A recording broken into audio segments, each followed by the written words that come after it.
주님께서는 앞으로 다가올 일들을 내다보시면서 제자들이 부딪힐 현실적인 상황들에 대해서 이렇게 언지를 주셨습니다. 요한복음 16장 17 말씀 같이 한번 읽어볼까요? 조금 있으면 너희가 나를 보지 못하겠고 또 조금 있으면 나를 보리라 하시니.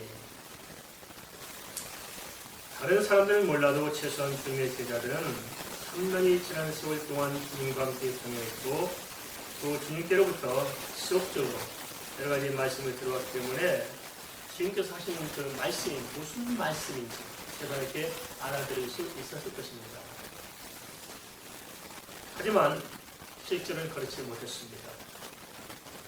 50일 성령의 임재 이전에 제자들 역시 주님의 말씀을 영적으로 깨달아 알지 못했던 것입니다. 그렇게 수없이 듣고 방금 전에 듣고 또 듣고 했음에도 주님의 말씀이 무엇인지 알아듣지 못했다는 것입니다. 이것은 비단 주님 계신 당시 시대의 문제만이 아니고 우리의 문제일 수도 있습니다. 우리도 수없이 듣는 말씀 똑같이 듣고 반복해 듣고 30년에 들은 말씀을 또 듣습니다. 그래도 깨달아 알지 못하고 항상 이 말씀을 흘려보낼 때가 얼마나 많습니까? 한 번만이라도 주의 말씀을 정말 내 깊은 심령 속에서 받을 수 있다면 얼마나 좋을까요? 문제는 주님의 말씀을 깨달아 알지 못한다는 것은 단순히 지식적인 태도 간의 문제가 아니라 거기에 상하여 영적인 측면에서 믿음 자체가 불확실하게 이를 때 없다는 데 있습니다. 비단 예수님 당시 제자들에게 국한된 것이 아니라 말씀드린 바대로 오늘날 우리 이 기독교 공동체 안의 문제가 바로 이런 점이 아닐까 싶습니다. 이러한 영적인 상태를 전제해서 디모데후서 3장 14절에서 바울 사도는 사랑하는 아들 같은 디모데에게 이렇게 권면하고 있습니다. 그러나 너는 배우고 확신한 일에 거하라. 너는 내가 누구에게서 배운 것을 알며 또 어디서부터 성경을 알았나니 성경은 능히 너희로 하여금 그리스도 예수 안에 있는 믿음으로 말미암아 구원에 이르는 지혜가 있게 하느니라. 믿음의 성장과 영적인 깊이는 무엇보다도 성령 안에서 주님의 말씀을 깨달아 아는 것으로부터 시작될 수가 있을 것입니다. 그것은 말씀이 내게 들려지고 그 말씀을 내가 깨달아 알아야 믿을 수 있는 것입니다. 그리고 그 말씀을 내 마음의 심령에 믿어야 그 말씀이 내 안에서 능력이 되어지고 내 인격과 내 삶에서 체험이 되어진 것입니다. 그런데 말씀이 안 들리면 전혀 말씀과는 상관이 없는 것입니다. 제자들은 물론 나중에 주님의 하신 말씀이 깨달아지고 믿어졌지만 당시에는 말씀을 깨달아지 못함으로 오히려 혼란이 일어났습니다. 우리의 문제도 사실상 이런 문제가 아닐까요? 왜 시험을 들고 왜 혼란을 겪을까요? 진짜 주님의 말씀을 우리가 받아서 그 말씀이 우리를 사로잡고 그 말씀의 능력 안에 우리가 살아간다면 우리는 웬만한 것들은 뛰어넘어서 영이 이기고 승리할 수 있을 것입니다. 근데 말씀이 우리 속에 없는 거예요. 공허해요. 붙들 뭐가 아무것도 없는 거예요. 믿는다 하지만 사실상 내 머릿속에 되는 에 불구하고 실제 내 마음의 중심은 믿음이 없는 거예요. 하나님이 역사하지 않는 거예요. 능력이 없는 거예요. 그러니까 방황하며 대하고 있는 것이 아닌지 모르겠습니다. 당시 세대 같았습니다. 그것을 요한복음 16장 17절에서 18절 말씀은 이렇게 기록하고 있습니다. 제자 중에서 서로 말하되 우리에게 말씀하신 바 조금 있으면 나를 보지 못하겠고 또 조금 있으면 나를 보리라 하시며 또 내가 아버지께로 가미라 하시는 것이 무슨 말씀이냐고 또 말하되 조금 있으면이라 하신 말씀이 무슨 말씀이냐 무엇을 말씀하는지 알지 못하노라 하거든. 누구나 우리가 실감하지만은 이 세상은 불확실합니다. 미래도 불확실하고 우리 현재도 불확실합니다. 또한 우리가 행하고 있는 모든 것이 불확실하며 우리가 늘 듣고 보는 모든 사실들이 사실상 이 세상에 있는 것은 어느 것 하나 확실한 것이 없는 것입니다. 이런 불확실한 세계 속에 우리가 살고 있기 때문에 우리는 늘 불안해하고 초조하고 긴장할 수가 있습니다. 우리가 명확한 뭔가 붙들고 있다면 우리는 불안할 이유가 없고 우리는 훔치거나 낙심하거나 때로 염려할 필요가 없을 것입니다. 그런데 오늘 우리가 이렇게 불안해하고 뭔가 낙심되고 뭔가 힘 빠진 것은 확실한 것이 없기 때문입니다. 내 자신도 확실하지 못하고 내 가족도 확실하지 못하고 내가 아플지 병들지 사업이 잘 될지 못 될지 도대체 이 세상에서 어떻게 살아갈 것인지 뭔가 내 인생 자체 현실의 문제를 떠나서 인생 자체가 너무 불확실하고 그것 때문에 우리는 때로 힘을 잃고 살고 있지 않나 싶습니다.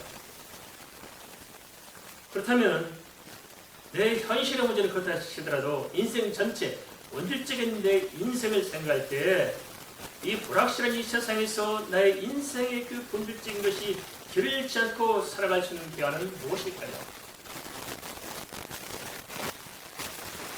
우리가 이 세상의 생활의 문제는 잠시 지나가면 바뀔 수도 있어요. 그러니까 중요한 것은 우리는 생활이 중요한 것도 물론 있겠지만 그보다 더 중요한 것은 내 본질적인 인생 자체가 실패하면 안 되잖아요. 그죠? 인생 자체는 어떤 경우든지 반드시 결과가 좋아야 되겠어요. 그렇다면 내 인생을 성공적으로 결론질 수 있는 대안은 무엇이냐 하는 것입니다.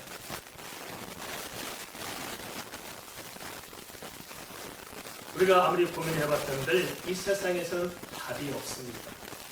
이 세상에 답이 있었다면 이렇게 세상이 요란할까요? 사람들이 그렇게 자살할까요? 안 돼요. 답을 못 찾아서 그런 답을 못 찾았어요. 그러면 이 세상을 창조하신 하나님께서 인생들에게 살아갈 수 있는 대안을 아예 안 주신 것일까요? 아닙니다. 하나님께서 주셨어요. 우리가 그것을 인정하지 않고 모를 뿐이고 거부하기 때문에 그렇지 하나님께서 우리에게 주셨다고요. 살아갈 수 있는 대안을 만들어 주셨다고요. 제시해 주셨다고요. 그게 뭘까요? 그것은 바로 절대적인 가치 기준과 동시에 가장 확실한 길을 인도하는 하나님의 말씀인 것입니다. 그러십니까? 하나님의 말씀이 우리에게 있습니다. 그래서 시편 119편 105절은 이렇게 기록하고 있습니다. 주의 말씀은 내 발의 등이요 내 길의 빛이니라. 이 말씀이 다시 그저 머릿속으로 지어낸 멋있는 말일까요? 듣고 보니까 말이 멋있다. 아닙니다. 이것은 단순히 머릿속에서 나온 아이디어가 아니고 온 생애를 온 몸으로 부대끼면서 살아온 삶의 기결로서 고백인 것입니다.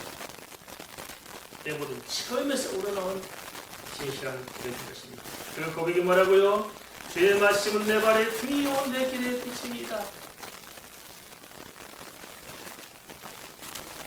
그렇다면 우리 이런 생각할 수 있어요. 그건 다윗의 이야기지.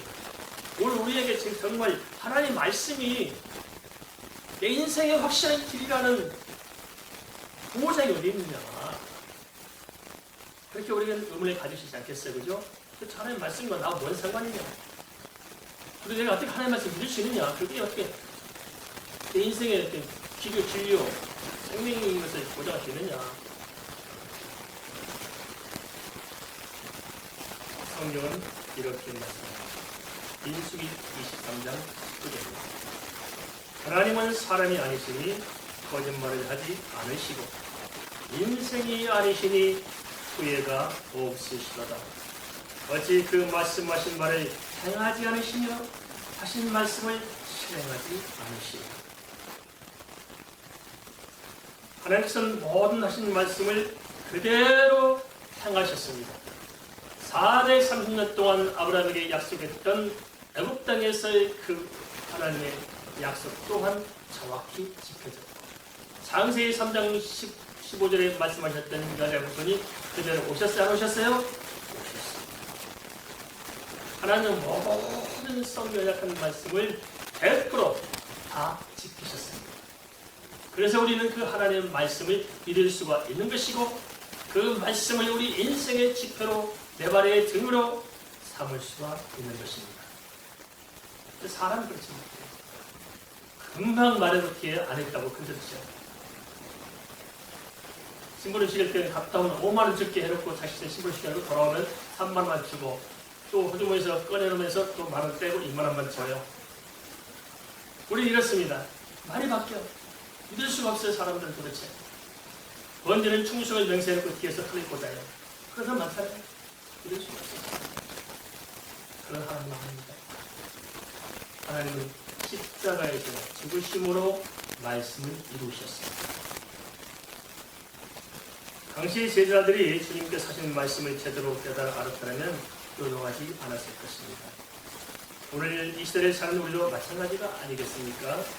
성경 말씀이 깨달아지고 확실히 믿어지고 말씀 언약이 내 안에서 체험되어진다면 어떠한 상황이 다가올지라도 우리는 말씀 언약을 붙들고 승리할 수 있을 것입니다.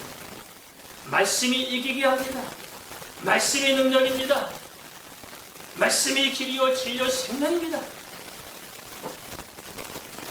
그래서 이 믿음의 깊이라고 할 때 사실상은 우리가 이 말씀을 얼마나 깊이 깨달아 아느냐, 그 말씀을 깨달은 깊이와 이 우리의 믿음의 깊이가 서로 비례합니다.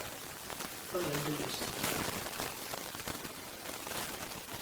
덮어놓고 믿는 사람들을 가만 보십시오. 그러면 이게 시간에 덮어놓고 믿어야 된다. 원전에는 혼자 그냥 하나님의 거짓도 먹지는 불을 꺾고 치고 그냥 뭐 성령받다 불받다 비우다가 어떤 데를 되게 또 한쪽 교회에서 투박이 있잖아요. 그래서 성령 받았다, 말씀하고 성령 받았다, 성령 받았다, 제일 무서운 사람들이 있다는 말씀이 내 안에서 육화가 돼야 됩니다. 육화란 말에 무슨 말씀 아시죠? 친구들이 말씀을 떠올려서 내가 주님을 만나고 시험서 듣고 열심히 마음에서 책임이 있고 그거가 물이 차고 흘러넘는 것처럼 그 말씀의 노래가 나를 흘러넘칠 때 그만큼 그게 커져가면서 우리 믿음이 성장하고 깊어지는 것입니다. 신약시대의 성경 인물 중에서 대표적인 믿음의 사람 중 하나를 꼽자면 바울사도를 고백할 수 있는데요. 바울사도는 어떻게 그렇게 큰 일을 감당하면서 살아왔을까요? 어떻게 그렇게 타협한번 하지 않고 끝까지 승리할 수 있었을까요? 그 이유가 어디 있을까요? 바울이 정리를 불타서 그랬을까요? 아니에요. 인간에게 능력이 탁월해서일까요? 아닙니다. 바울로 만들고 바울로 하여금 그런 일들을 이루도록 만든 그 무언가 있지 않겠습니까? 그죠? 우리도 그렇잖아요. 우리가 인생을 살도록 만든 뭔가 있을 수 있는 것입니다. 저도 마찬가지입니다. 저희는 모진 연단과 오해와 별의별 소리 다 들으면서 싸워서도 물러서지 않고 갈 수밖에 없는 이유는 그 안에 뭔가 있는 거예요. 그러니까 물러설 수 없는 뭔가가 저를 붙잡고 있기 때문에 그걸 끌려가는 거예요. 그게 뭘까요? 주님의 약속의 말씀입니다. 그 약속의 말씀을 위해서는 주님을 사랑하고 주님의 사랑을 믿습니다. 그냥 주님이 저를 사랑한다는 것이 어떤 머릿속의 개념이 아니라 내 삶을 통해서 내 마음의 깊은 곳에서 확실히 믿어지고 깨달아지고 알아지고 정말 주님만 생각하면 내 마음속에 성공 감격과 감사와 뭘로 다 향유할 수 없는 그것이 내 안에 있어서 그것이 내 심장을 요동치게 만들고 내 생각을 그렇게 끌어다 묶어놓고 모든 시간을 그걸 다 쏟게 만듭니다. 바울도 마찬가지였습니다. 바울이 한 것을 빌립보서 3장 1절은 이렇게 기록하고 있습니다. 또한 모든 것을 해로 여기면 내 주 그리스도 예수를 아는 지식이 가장 고상하기 때문이라. 내가 그리하여 모든 것을 잃어버리고 배설물로 여기면 그리스도를 얻고. 바울 사도가 세계 복음화의 주축을 두고 있었던 것은 바로 이것으로 예수 그리스도를 다른 것이 아니라 예수 그리스도를 아는 지식을 사모함으로 기록된 것입니다. 그 말씀이 있습니다.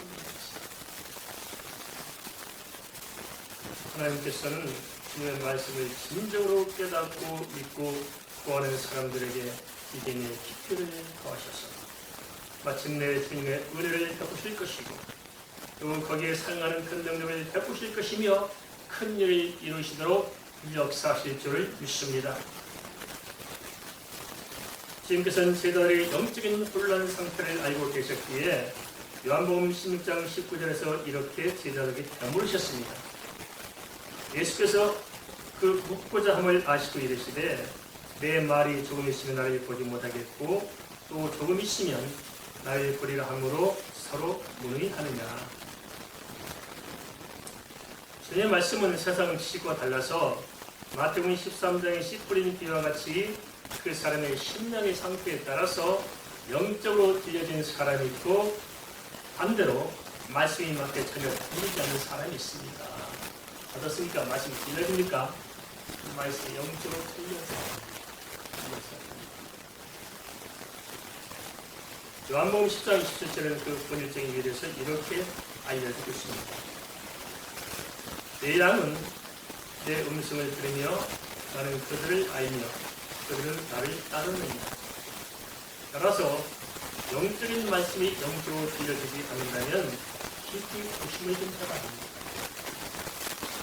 만일에 주의 말씀이 들려지지 않고 깨달아지지 않고 믿어지지 않는다면 다른 것을 구하지 말고 우선 당장에 주님 말씀이 들려지도록 기도를 합니다. 급한 일이 아니겠습니까? 호주도 꼬마르지 않고 에어컨 냉장고 켜봤더니 되겠습니까? 안 됩니다. 주의 말씀이 들려지고 그 말씀이 내 속에 역사하고 그 말씀이 하나님의 생명과 나를 연결해주는 거 아닐까요? 그걸 다 넘어 보여도 되는 것이지 도와도 되는 것이지 그것이 안 되겠는데 나머지 다 종교에 불과할 뿐입니다. 그래서 그런 것도 안 되는 상태에서 내 어떤 욕심에 의해서 욕망을 불태우는 기도 아무리 밤을 새고 차를 한다 할지라도 주님 제가 볼 때 그것은 증언권을 기도합니다. 믿음 없이 하는 기도가 증언권을 기도는 거예요. 말을 몇 번 반복한다고 이게 증언권을 기도가 아니고 믿음 없이 하는 거예요. 한마디로 후닥거리는 것이 기도하는 것이 아니고 참 한국적인 후닥거리를 가르쳐요. 진짜 기도하고 가르쳐요. 다 기도합니다. 예수님께서 제자들에게 가장 집중한 부분도 바로 말씀을 깨닫지 못하면 다시 풀어서 가르쳐서 어찌하든 제자들이 말씀을 붙들도록 하신 것이었습니다. 그러한 주님의 배려가 있었기에 내가 성령의 마음으로 한순간에 말씀이 열려진 것입니다. 말씀은 열릴 때가 있습니다. 한순간 열릴 때가 있습니다. 몇 번 읽는다고 깨달은 것이 아니고 열릴 때가 있습니다. 그래서 지금 당장 못 깨닫는다고 하시는 필요가 없어요. 괜찮아요. 말씀 듣다 보면은 그것이 나중에 발효가 돼요. 아시겠죠? 발효가 뭔지 아시죠? 때가 되면 발효가 된 말씀이었습니다. 맞습니다. 그 믿음이 좋으시네. 저는 술처럼 하려고 했더니 또 김치처럼 하시고 보니까 훨씬 경건해요. 우리는 목사가 문제.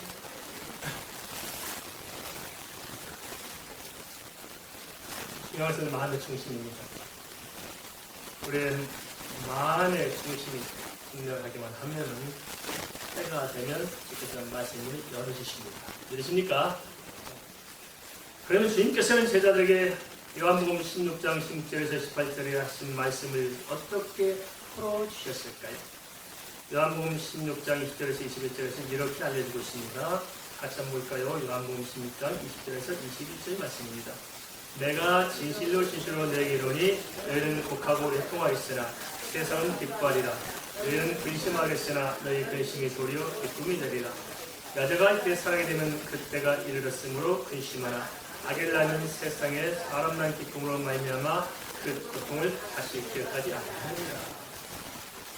주님께서는 하신 말씀을 해산의 고통을 비유로 들어서 다시 설명하고 있습니다. 여자들이 해산할 때가 되면 해산의 고통을 예감하고 근심하게 되죠. 어떻습니까? 애 낳는 게 힘든가요? 전 남자도 이걸 모르는 것 같아요. 저는 아무것도 모르고 장가에 갔거든요. 집사람이 그래서 한번 얘기해가지고 조금 입혀주고 하면 제가 그래서 4천만 개 태어났는데 당신이 해줬더냐? 제가 안 쫓겨나고 살아온 게 있으니 은혜입니다. 전혀 뭘 남자들 몰라요. 신랑들 그랬죠. 겪어보니까 저 가lep하고 쓸게요. 남자들이 한도 모릅니다. 그래서 지금 생각하니까 이렇게 철이 없었을까, 그죠? 철은 돼가지고 철이 안 됐었어요. 근데 그렇게 힘든다 하면서 애를 낳고는 나면 또 잊어버려, 그죠? 뭐 상고를 겪을 때는 어떤 사람 있나요? 신랑이 욕한 다음에 미치겠네 막 그죠? 얼마나 힘들어 신랑이 욕하겠어요. 어떤 사람은 막 그냥 신랑 뭐 머리끄덩이 잡고 막 흔들어댄다며요. 몇 때문이라고 나달리라고 이해가 돼요. 얼마나 힘들까요 이렇게. 근데 새끼 나면 어떻게 해요? 금방 잊어버리고 좋아가지고 싱글벙글 그렇죠. 아 저도 그렇더라고요. 소매 낳고 시원이 낳고 뭐 있었는데 기쁨이 있더라고요. 진짜 난 엄마들은 기쁨이 더 배가 되겠죠. 그런데요, 첫째 낳을 때 그렇게 상도 때문에 고통할 때는 저 마음이 그런 생각이 있었을까요? 마음속에 신이 안 낫겠다. 그래서 안 그랬어요. 신이 안 낫겠다. 근데 둘째 낳아서 안 났어요. 역정원사님. 그리고 또 둘째 낳죠. 다시 안 낫겠다 해놓고 아주 그래놓고는 또 그렇게 안 하셨어요. 그리고 둘째 또 났어요. 왜 그럴까요? 첫째는 앞서도 나왔는데 둘째는 기억 상실증의 결과입니다. 기억 상실증 못했으나 얘는 기쁨이 커서 잊어버린 거예요. 세상의 고통은 크지만 자식을 낳는 기쁨과 비교할 수 없기 때문입니다. 주님께서 말씀하신 말은 조금 있으면 세상의 고통 같은 주님의 십자가 사건이 다가올 것이고 또 조금 있으면 그 고통을 넘어 자식을 낳는 것과 같은 주님의 부활을 보게 될 것임을 언급하셨습니다. 주님의 십자가 부활은 성경에 말씀하는 모든 언약의 핵심입니다. 만일 예수 그리스도의 십자가가 없었고 예수 그리스도의 부활이 없었다면 우리가 지금 수 있는 것이 이게 얼마나 허망한 짓이에요. 그죠? 고린도전서 15장 12절은 이렇게 말씀하고 있습니다. 그리스도께서 죽은 자 가운데서 다시 살아나셨다 전파될 거예요. 너희 중에 어떤 사람들은 어찌하여 죽은 자 가운데서 부활이 없다느냐. 제자들이 선포한 복음은 예수 그리스도의 십자가 사건과 부활의 분명한 역사적 사실이었고 누구나 알 수 있도록 쉽게 전파됐음에도 문제는 듣지 못하고 듣지 않으므로 깨닫지 못하고 깨닫지 못함으로 믿지 못한다는 것입니다. 당시 제자들 역시 금방 다가올 십자가와 부활 사건에 대해서 이렇게 소상히 말씀해 주셨음에도 당시에는 말씀이 들려지지 않았던 것입니다. 그 결과 제자들은 예수 그리스도의 십자가 사건과 부활 후 승천에 이르는 기간에 참말로 영적인 방황이 됐습니다. 오히려 그죠? 정작으로 참 중요한 예수님의 십자가 사건과 정작으로 중요한 부활과 그 승천의 전까지 그 기간 동안에 우리 제자들은 방황이 그냥 말씀이 안 들려지니까 결정적인 순간에 방황하더라고요. 성도도 마찬가지입니다. 말씀이 내 속에서 역사하지 않으면 결정적인 순간에 딴 데 가요. 말씀이 역사하지 않으면 반드시 시험에 듭니다. 반드시 문제를 극복하지 못하고 좌절합니다. 왜냐하면 인간이 힘으로 안 되거든요. 제 말씀이 나를 살다 보아서 뭐가 되도록 만든 것이지 인간이 없지 않겠어요. 그죠? 우리가 무슨 능력으로 또 무슨 재주로 뭘 가지고 우리가 이 세상을 이기고 우리 인생을 하나님께 살아갈 수 있을까요? 주께서 구체적으로 우리 말씀을 통해서 내 속에 역사함으로 말미암아서 그 말씀을 통해 지혜를 공급하고 그 말씀을 통해서 모든 영양소를 영적 영양소를 우리 속에 공급함으로 말미암아서 그로 인해 우리 심령이 이 세상을 이기며 살도록 하는 것입니다.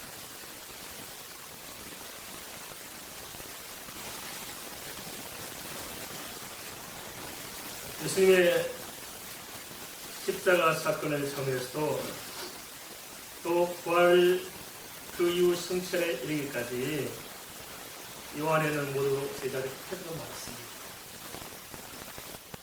지금 부활하신 이유는 어떻게 했을까요? 제자들이 예수께 모여서 다시 과거처럼 살았을까요? 아니에요. 주께서 부활하신 우리 제자들은 주님을 따라서 어디로 갔어요? 고기 잡으러 갔어요. 다시 세상으로 갔습니다. 정말 웃기잖아요. 지금 분명히 십자가에 죽으셨어요. 분명히 말씀대로 부활하셨어요. 그 사실을 눈으로 목격하고 알았음에도 불구하고 다시 생업의 현장으로 돌아왔다는 것은 무슨 말입니까? 깨달았어요? 못 깨달았어요? 못 깨달았어요.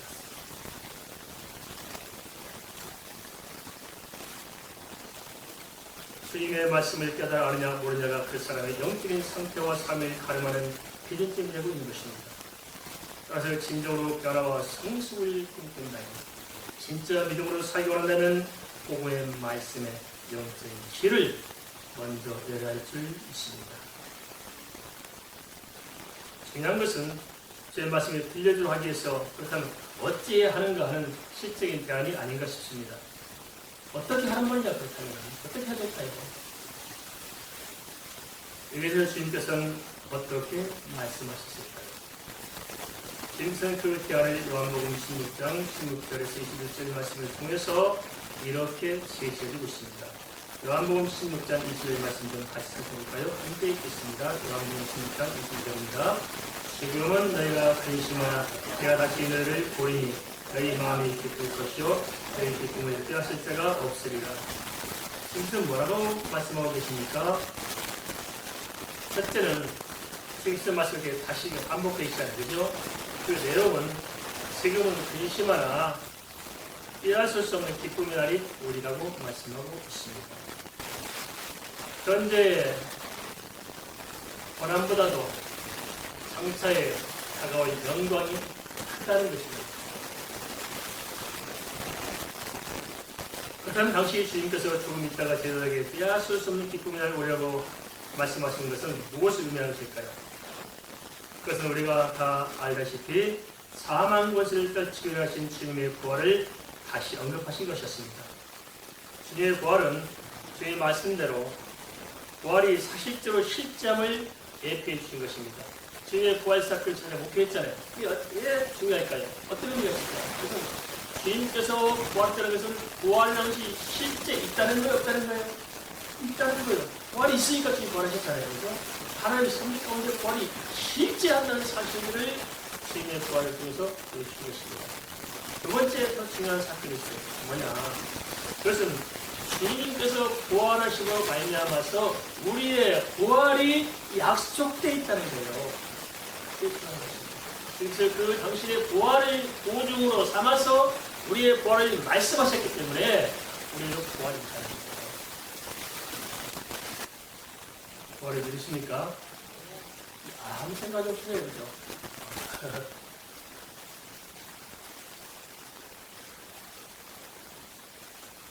주님께서 말씀하신 대안은 바로 주님의 말씀에 대한 의심 없는 확신을 갖도록 하는 것입니다. 무엇보다 무엇을 것은 마음을 열고 틀리려고 하는 마음을 우리 주님께서 요구하시는데요. 좀 믿으려고 해봅시다. 믿어봅시다. 말씀을 들으면 듣고 생각하고 마음을 열고 말씀을 받으면 그 말씀이 내 말씀이 되어 영의 생명이 되고 영의 양식이 되고 능력이 되는 것이 아니겠습니까? 처음부터 말씀 안 들으려고 준비하고 오신 분 계세요. 아유, 또 전부성에 들어가서 타자. 네, 어느 군대에서 어떤 군복 목사님 왔을 때 말씀하세요. 군대에서 천주교도 있고 불교도 있고 기독교도 있습니다. 제일 많이 가는 곳이 어딜까요? 불교를 많이 가는데요. 그러니까 불교는 시끄러워서 못 살겠다. 못할 수 있으니까 할 수가 없다는 거예요. 가톨릭은 잘만 하면 일어서라고 잘만 일어서라고 교회는 몇 분간만 견디면 된다니까 끝까지 잘 수 있다는 거예요.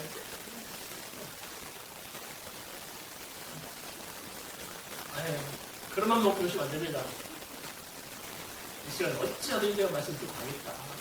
겨루고 눈독이 튀어나올 만큼 들으시기 바랍니다.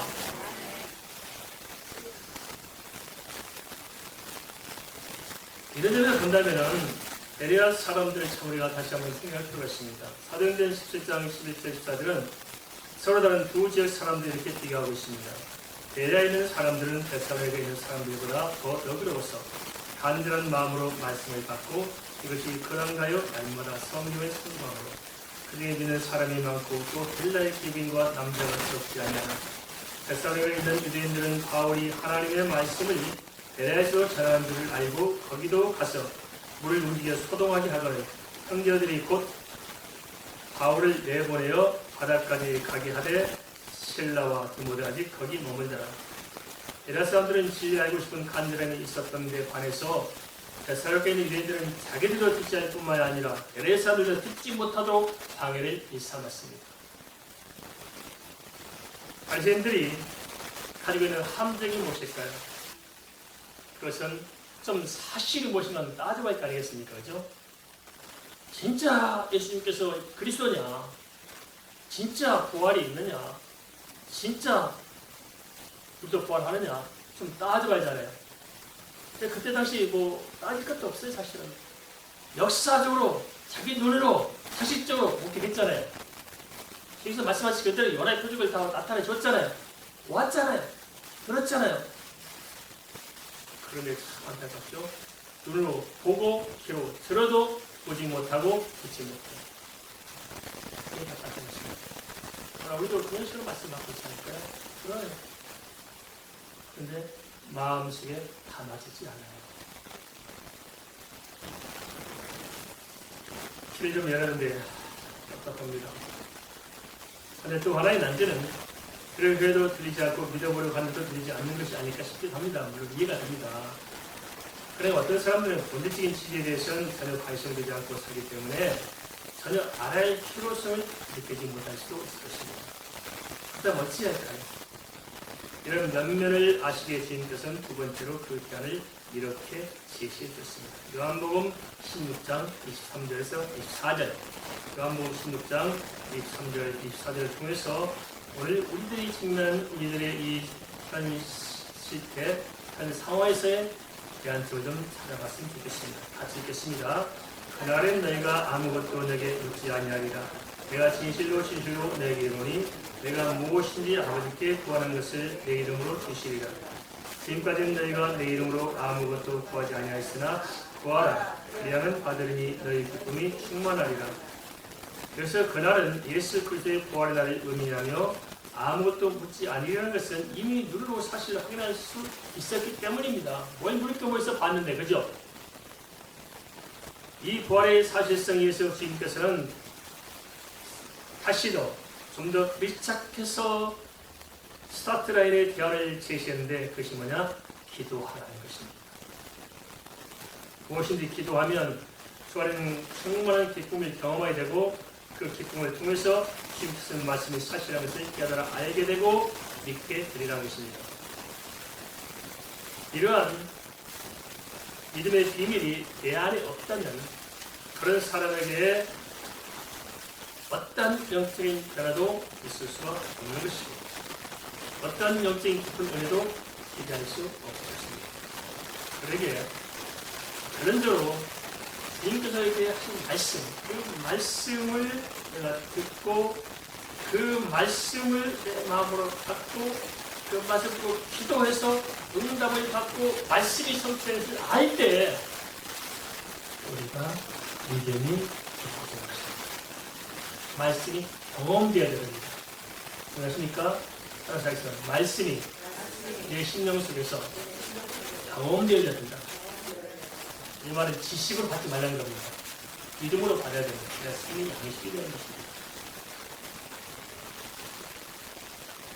기도하면 기도 응답을 통해서 주님의 말씀에 대해 영원히 알려지는 것입니다. 사도행전 2장의 50절 성리 역사도 기도하다가 기도 중에 일어나는 사건입니다.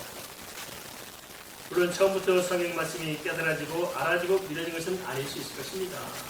하지만 중요한 것은 세대를 향한 진지한 우리의 결단과 태도입니다. 진정으로 주님의 말씀을 구하며 사모함으로 기도하다 보면 어느 날 나도 모르는 사이에 말씀이 들려지고 믿어질 것입니다.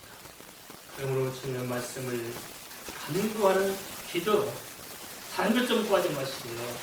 먼저 주님의 말씀을 간구하는 기도를 먼저 시작하면 영적인 깊이와 새로운 지평이 열려질 줄 믿습니다. 우리 말씀 생활을 함께 기도하겠습니다.